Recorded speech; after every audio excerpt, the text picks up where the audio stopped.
What is the difference between using constructor and getInitialState? So in the previous versions of React, versions below 16.3, we were using this getInitialState to initial the state. So let me first show you using the constructor.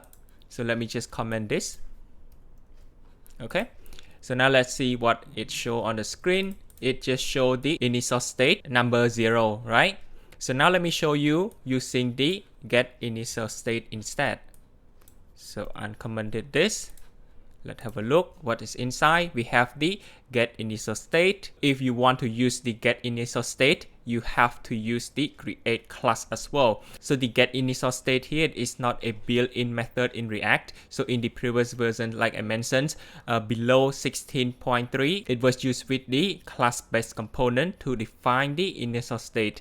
And it is now no longer available in the newer versions, 16.3 and later. So if you want to use the getInitialState here, you have to downgrade the React versions to the versions below 16.3. So now let me show you the result on the screen first. It shows nothing at all. Let me consult this quickly.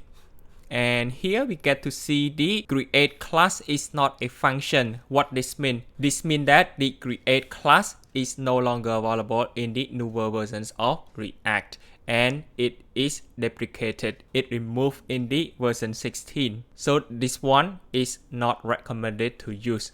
You should always use this constructor.